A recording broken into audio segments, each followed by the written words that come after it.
Hello everyone! Welcome back to another banner reaction. I'm DTM as always, and it has been a while. Has it? I've been too busy playing Engage, but we're finally back with the channel because we have a new light mythic coming out. Yes, we do know, at least, unless something like really weird happens, it's basically confirmed that we're going to have a light mythic, and I honestly have no idea what it could be. Like, I would have thought Engage, but it might be too soon for that. Like, I thought Lumera would have been the mythic, but she's obviously in the GHB, so we'll see. But yeah, nothing else to do but to get on our way. As always, if you like the content, be sure to like, subscribe, hit the bell, all that jazz to help support the channel. Only takes 5 seconds to subscribe, but it truly does help out this channel a lot, and I really do appreciate all the constant support. And yeah, let us begin. So excited!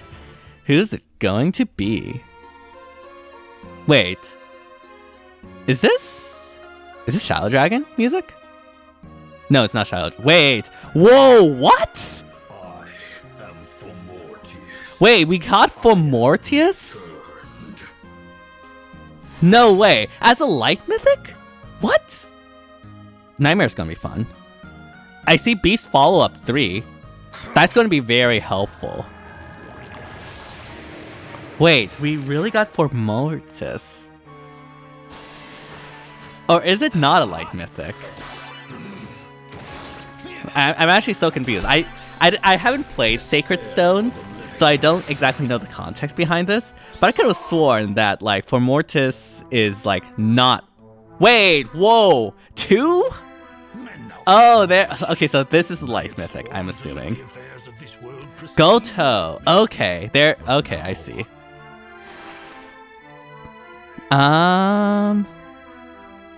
Guard 4. What does Guard 4 do?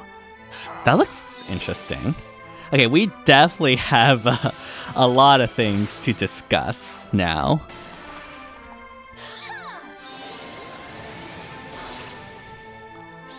I don't know how good Gotoh will be though, as a light mythic. Okay, so one is Anima and one is light. Okay, I missed that. But wow, two of them. Also, I like how it's like the Leon sprite, essentially, but possessed. Huh. I don't know how to feel about this. Okay, we'll have to wait and see about this, because I am very confused. But I guess we're getting 2 at the same time. That is so weird. I'm sorry, like, I'm still in shock because of it. Yeah, I guess we're not getting engaged, but that makes sense. It's too soon, I guess. But yeah, I guess nothing else to do but to check out the skills of these units. Yeah. I guess I was right. Was this Shadow Dragon music? I don't know. I have no idea what's going on anymore. I'm like out of it when it comes to like phase stuff. So yeah, Anima, I missed that initially, but Beast Armor is going to be very interesting. Alright, a lot of text in that perf weapon, so let's go ahead and read that. Ravager.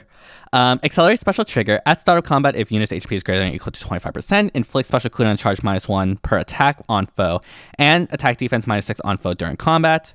And also, if unit is transformed, grant special cooldown charge +1 per attack to unit during combat. If unit's HP is greater than or equal to 25% at the start of combat and foe initiates combat, reduces damage from foe's follow-up attacks by 80% during combat. Okay.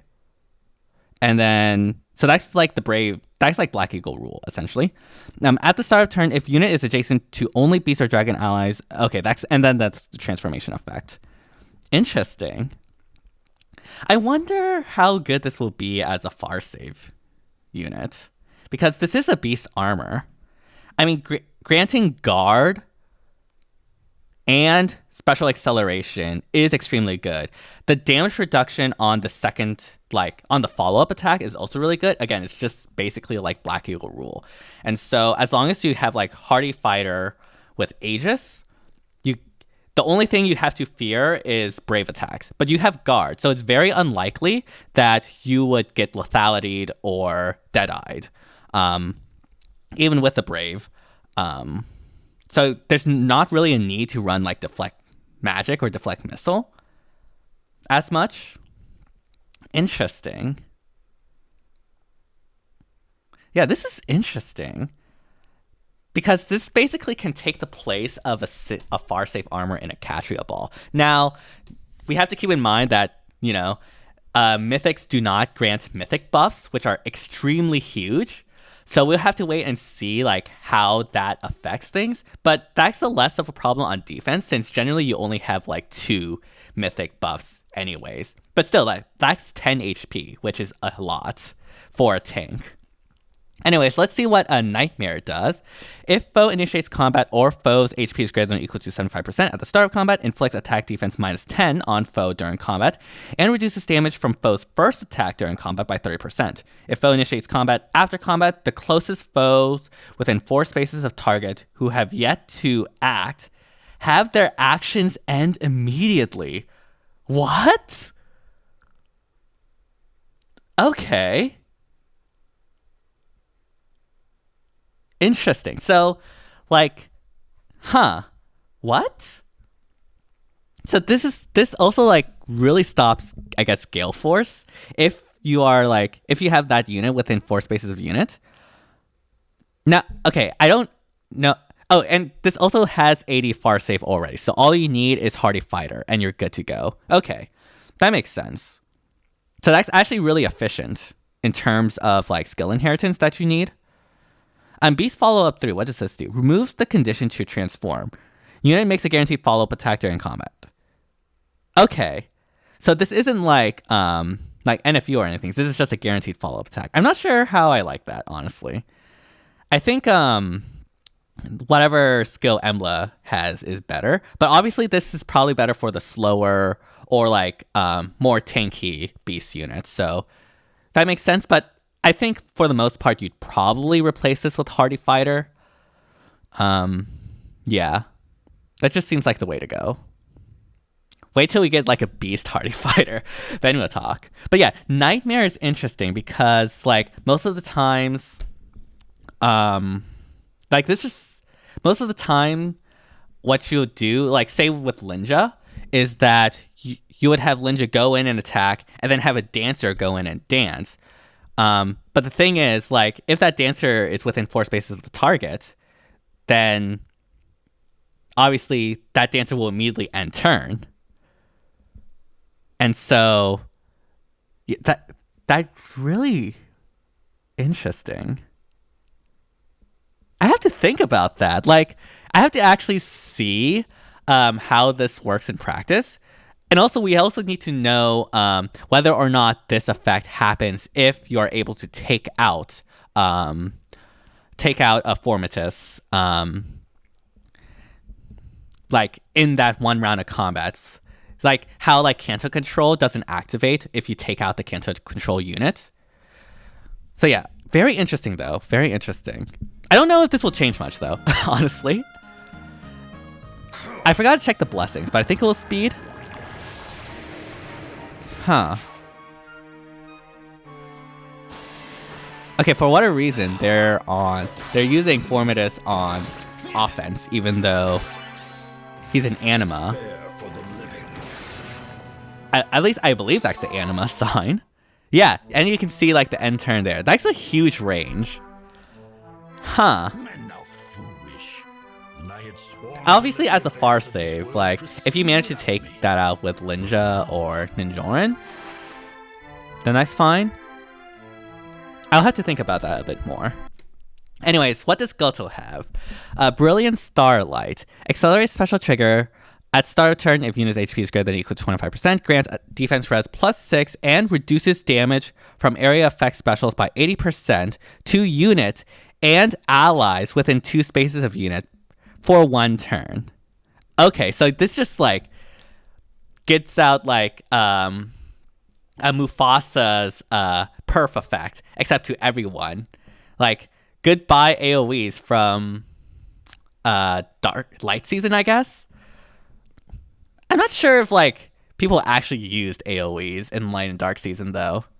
At least I haven't encountered any AoEs in Light and Dark Season, but I guess that is something to note. And it could be useful in like Summoner's duels, I guess, if he managed to become a good nuke too. Yeah. All right, I dig it. At the start of combat, if unit's HP is greater than or equal to 25%, inflicts attack res -6 on foe during combat, neutralizes bonus to foe's attack res during combat, neutralizes the effect that prevent units counterattacks. Oh, null C, very nice. And restores 70 HP to unit after combat. Interesting.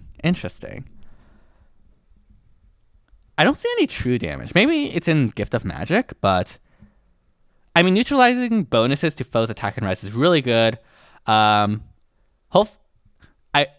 Like obviously buffs are super common both in Ether Rays and Summoner's duels, so that does give him a lot more oomph. But lack of true damage or penalty neutralization can definitely hurt, especially with like menaces and mass confusion. Still though, like Null C is an interesting effect, but not really that good.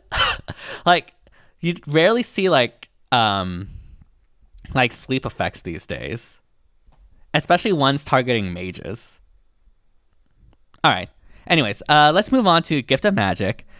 If unit initiates combat or foe's range equals 2, inflicts attack res -10 on foe during combat. Unit makes a guaranteed follow-up attack, and also if unit receives consecutive attacks, reduces damage from foe's second attack onward by 80%. Okay.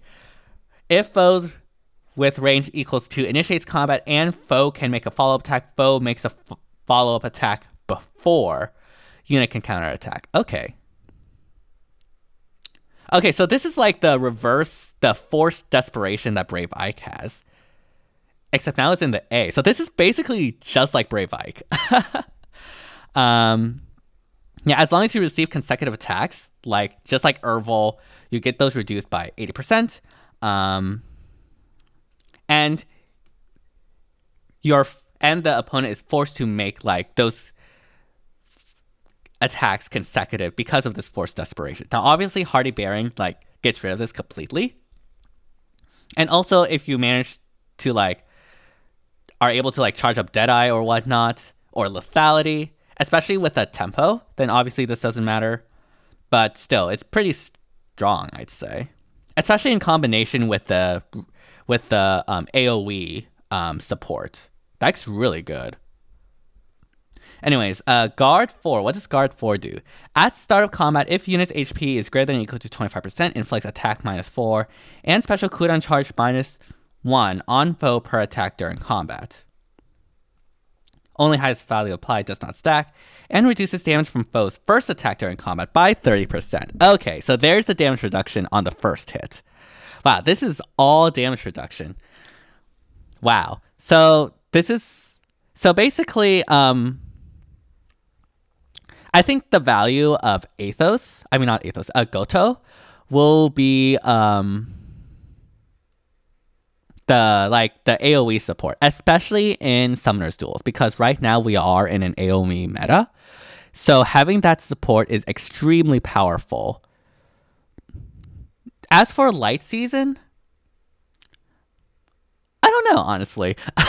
Like, Light Season is weird because like tanking is not that meta right now, but the support he gives is status effects, which does not affect feud.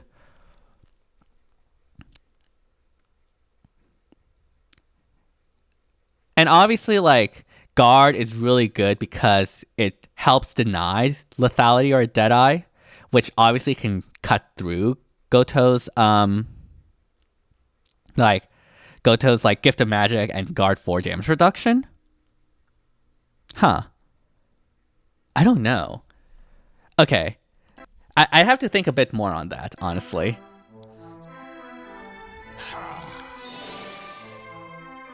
At the very least, he is showing. That is a very cool animation, I will say, though.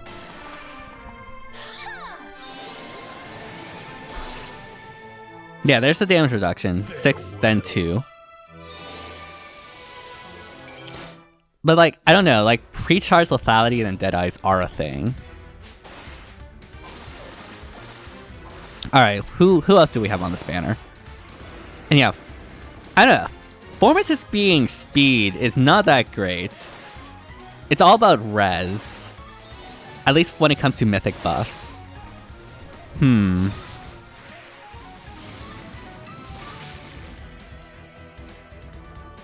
Alright. Okay, so let's see these skills, I guess. So obviously colorless, they're trying to sell us on. So we have like Fomortiis, we have Gotoh, and we have Arvel.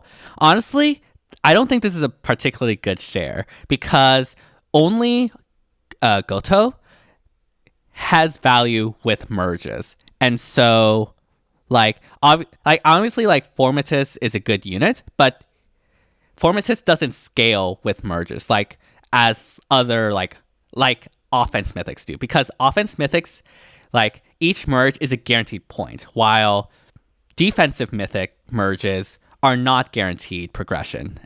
So like it's not as valuable. So colorless, honestly, despite having very recent units, I'd say is honestly not a good share, and I would not recommend going for.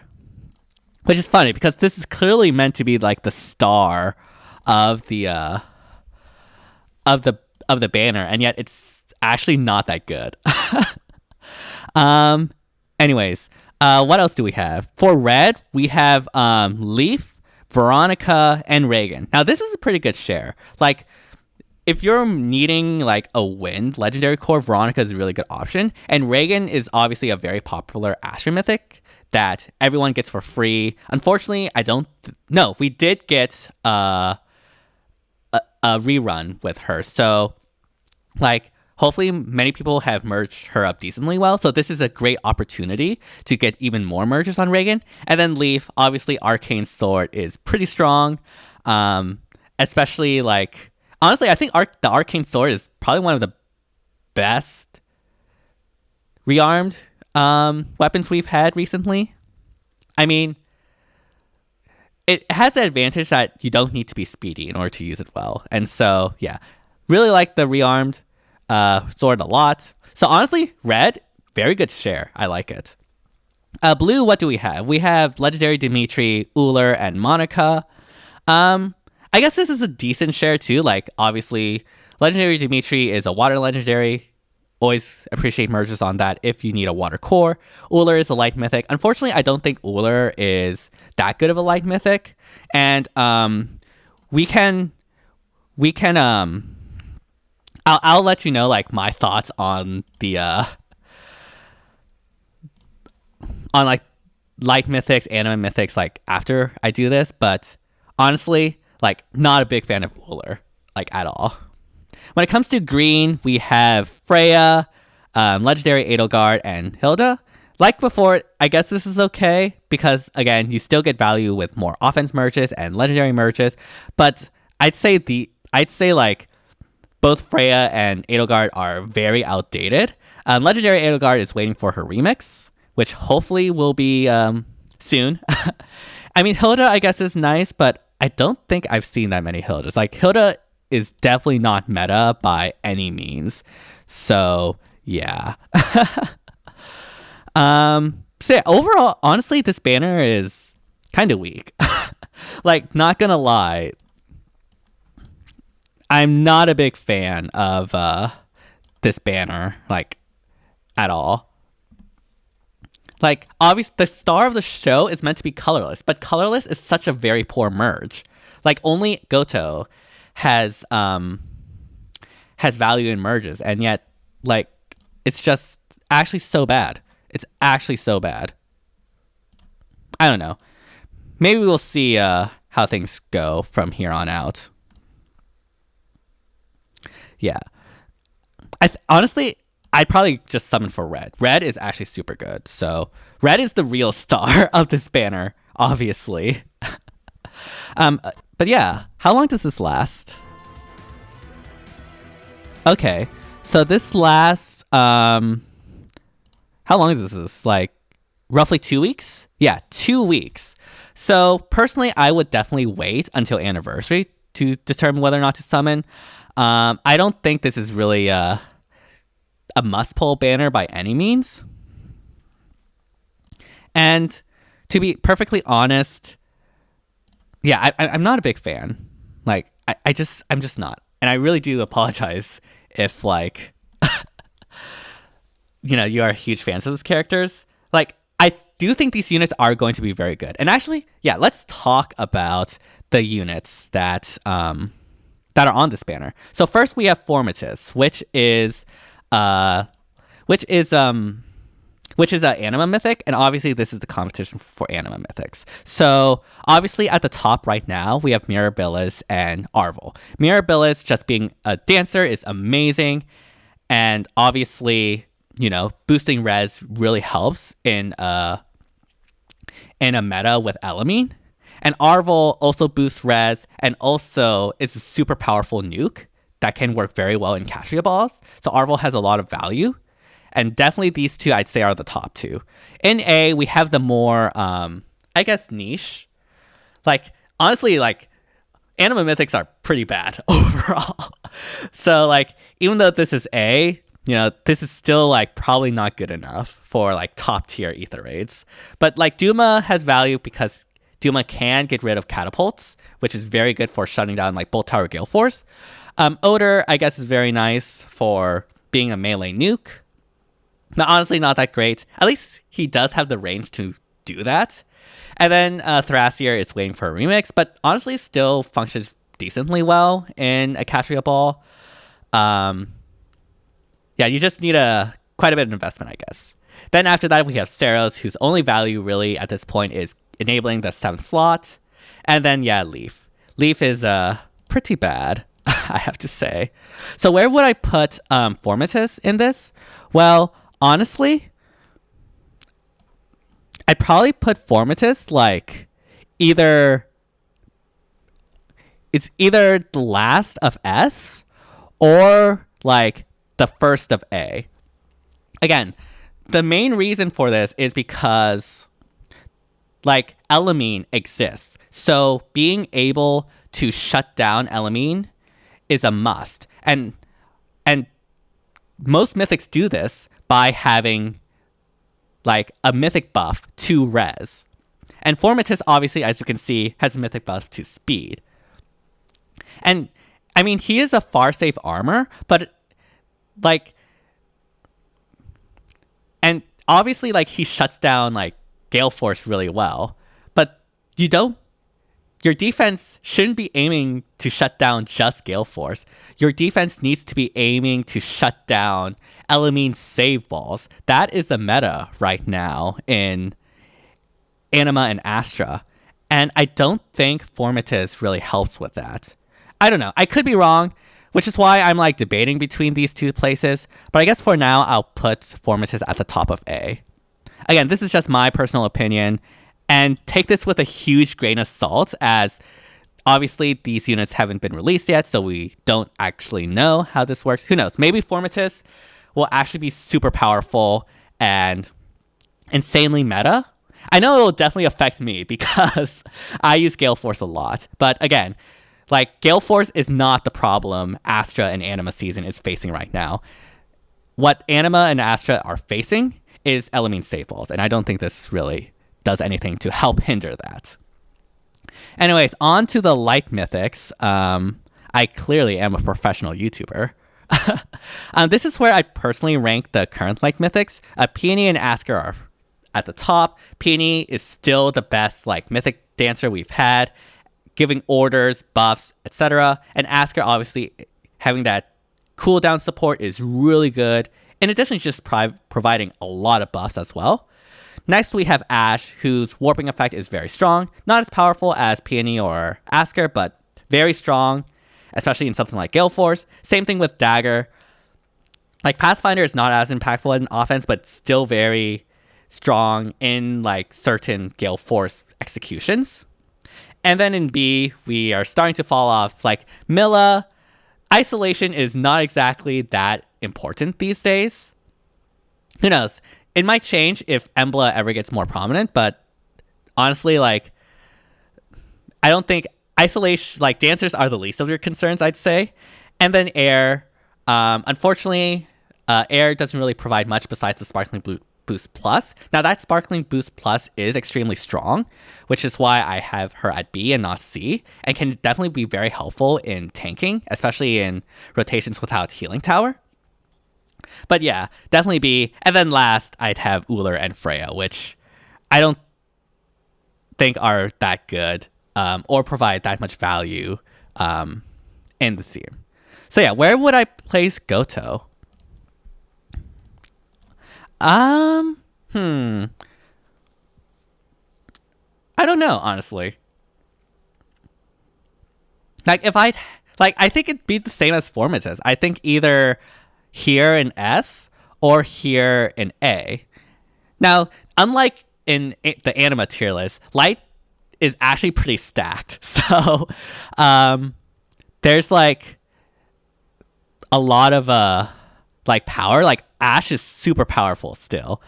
So like putting Gotoh here would probably be okay. But that AoE damage reduction, like, it's not even in Light and Dark season that this is good in. It's in Summoner's duels, right? Like, that is where Gotoh shines right now.